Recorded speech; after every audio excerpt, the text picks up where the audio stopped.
Situata në rajonin e Gjirit Persik është përkeqësuar ndjeshëm gjatë orëve të fundit, me një valë sulmesh me raketa dhe dron të cilët kanë përfshirë disa vende të rajonit.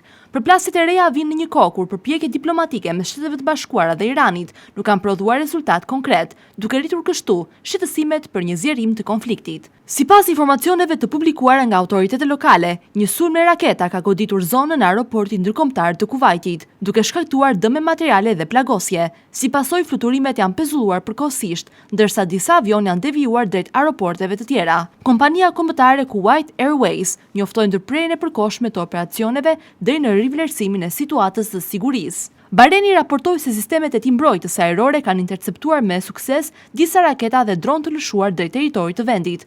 Autoritetet ushtarake thanë se objektivat u neutralizuan përpara se të shkaktonin dëme. Edhe komanda qendrore e SBA-ve deklaroi se një pjesë e mirë e raketave iraniane të lëshuara drejt Kuvajtit nuk arritën objektivat e synuara, ndërsa të tjera u rrëzuan në ajër nga sistemet mbrojtëse. Sipas të njëjtit burim, janë neutralizuar gjithashtu dronë të cilët paraqisnin kërcënim për anije civile dhe personelin Amerikan të dislokuar në rajon. Në zhvillimet e fundit, Washingtoni konfirmoi se ka kryer operacione ushtarake kundër disa objektivave pranë ngushticës së Hormuzit, një nga korridoret më të rëndësishme të transportit global të naftës. Veprimi erdhi mbas asaj që autoritetet amerikane e përshkruan si një tentativë iraniane për sulme ndaj interesave amerikane. Nga ana tjetër, media shtetërore iraniane raportoi se Garda Revolucionare ka goditur objektiva ushtarak amerikan, duke përfshirë edhe selin e flotës së 5 në Bahrein. Megjithatë, këto pretendime nuk janë konfirmuar ende nga SBA-t, të cilat insistojnë se sulmet iraniane nuk kanë arritur rezultatet e pretenduara nga Teherani. Përshkallëzimi i tensioneve është duke u reflektuar edhe në ekonominë globale.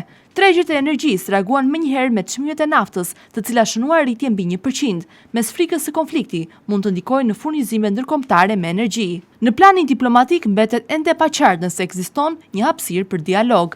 Presidenti Amerikan Donald Trump deklaroi se kontaktet dhe negociatat me Iranin vijojnë, ndërsa zyrtarë iranian pretendojnë se komunikimi është ndërprerë përkohësisht. Teherani kërkon lehtësimin e sanksioneve ekonomike dhe qasje më të madhe në të ardhurat nga eksportet e naftës, ndërsa Washingtoni këmbëngul në kufizimin e programit bërthamor iranian. Ndërkohë që pasojat e krizës po ndihen në të gjithë lindjen e mesme, në Liban vijojnë përplasjet dhe sulmet sporadike, pavarësisht thirrjeve ndërkombëtare për anëpushim. Mes tensioneve në rritje dhe mungesën e një zgjidhje diplomatike të afërt, rajoni mbetet në një gjendje të brisht, ndërsa komuniteti ndërkombëtar ndjek me shqetësim çdo zhvillim.